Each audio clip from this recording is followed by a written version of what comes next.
ఈరోజు ఆ పరిస్థితి ఉండట్లేదు. మనం మేము మొత్తం ఆయకట్టు రైతులు సంఘాలు కలిపి వెళ్ళిన తర్వాత అక్కడ చర్చ జరిగింది. ఇప్పుడు నీరు వస్తుంది. ఆ నీరు కంటిన్యూషన్ చేస్తేనే చివరి ప్రాంతం వస్తుంది, లేకపోతే పంట పండిన దగ్గర భావిస్తున్నాము. అలాగే చంద్రబాబు నాయుడు గారు భగీరథుడిగా పేరు పొందాడు.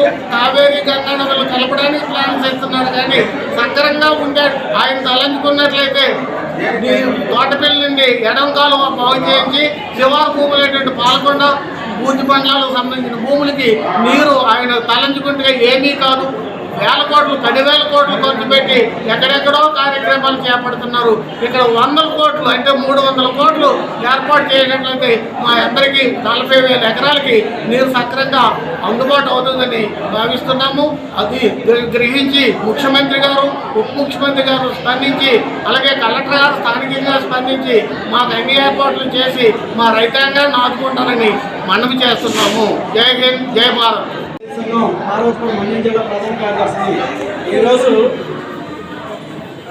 నెలలో ఒక గ్రామం విజిట్ కార్యక్రమం గౌరవ కలెక్టర్ గారు తీసుకొచ్చారు.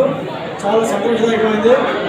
స్థానికంగా ఖాతాదారుల సమస్యలు తెలుసుకోవడానికి కోరుతుంది తప్ప పరిష్కారానికి కావాల్సిన నిధులు కూడా వదిలించాలని కోరుతున్నాం. అయితే ఆంధ్రప్రదేశ్ రైతు సంఘం తరఫున మేము గౌరవ కలెక్టర్ గారికి, గౌరవ సబ్ కలెక్టర్ గారి దృష్టిలో పెట్టినప్పుడు మరి ఏదైతే ఎల్నినో ప్రభావం చేత రైతాంగం చాలా తీవ్ర స్థాయిలో ఇబ్బంది పడాల్సిన పరిస్థితి వస్తుంది. పాలతూరు మన్యం జిల్లాకి సాగునీటి వనరు కొరత లేదు, కానీ నిర్వహణ లోపం చాలా తీవ్రంగా ఉంది. అందుకు జాయింట్ మీటింగ్ ఏర్పాటు చేయాలని కోరాం. దాన్ని మనం రమ్మని చెప్పారు. ఏదో చూస్తే ఇక్కడ గ్రీవెన్స్ ఎలా ఉందో తప్ప నిర్వహణ సంబంధించి కానీ ఆయా డిపార్ట్మెంట్ సంబంధించిన విషయాలు కానీ చర్చించడానికి అవకాశం లేకుండా పోయింది. ఏదైతే మా ప్రధాన డిమాండ్ ఉందో ఎల్నినో ప్రభావం చేత ఎదురవుతున్న సమస్యలకి ప్రత్యామ్నాయ పంటలకు సంబంధించి ఇరిగేషన్ శాఖ, వ్యవసాయ శాఖ, ఉద్యానవన శాఖ, శ్రీకాకుళంలో వీరితో సమావేశం వేయమని చెప్పాము. ఆ విధంగా వేస్తే ఈ ప్రభావానికి సంబంధించిన అంశాలని ఎదుర్కొనే సందర్భంలో రైతుల్లో చైతన్యం తేవాలి. అలాగే నీటి నిర్వహణ చాలా కీలకమైంది. ఎందుకంటే వాతావరణ శాఖ వాళ్ళు చాలా గట్టిగా చెప్తున్నారు, అలాగనే అడుగునీరు కూడా చెప్తున్నారు, సైంటిస్ట్ చెప్తున్నారు. ఎల్నినో ప్రభావం ఇప్పుడే సమస్య కాదు. ఇది ఇప్పటికే వర్షాభావం ఎదురయ్యింది. ఎదలు ఆకులు ఎండిపోతున్నాయి, చచ్చిపోతున్నాయి. ఈ నేపథ్యంలో ప్రత్యామ్నాయ పంటల వైపు వెళ్లాల్సి ఉంది. అటువంటి చర్యలు ఇప్పటివరకు ఏమీ లేవు. అలాగనే ఏ అధికారులు కూడా దాని మీద రెస్పాండ్ అవ్వడం లేదు. ప్రధానంగా సాగునీటి వనరులకు సంబంధించి తోటపల్లి, నాగావాలి, జంజావతి, రేవడిగడ్డ, గంగోడ్రాయ, సోనుకు నదులు ఉన్నాయి. వాటి మీద అనేక కట్టడాలు ఉన్నాయి, రిజర్వాయర్లు ఉన్నాయి.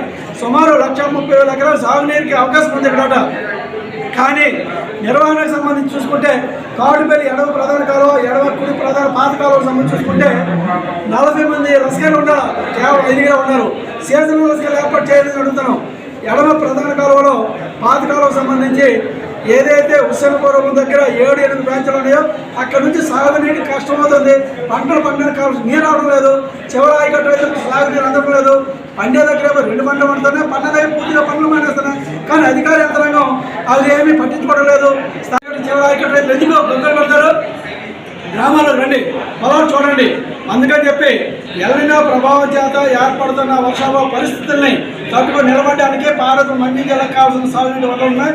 వాటిని సద్వినియోగం చేసుకోవడానికి తక్షణమే గౌరవ కలెక్టర్ గారు మేము అడుగుతుందామని డిపార్ట్మెంట్లు ఏవైతే చెప్పామో వ్యవసాయ శాఖ, రెవెన్యూ శాఖ, అలాగనే ఉద్యానవన శాఖ, సెరికల్చరల్, నీటిపారుదల శాఖలతో కలిపి ఉమ్మడి సమావేశం అఫీషియల్గా వేయండి.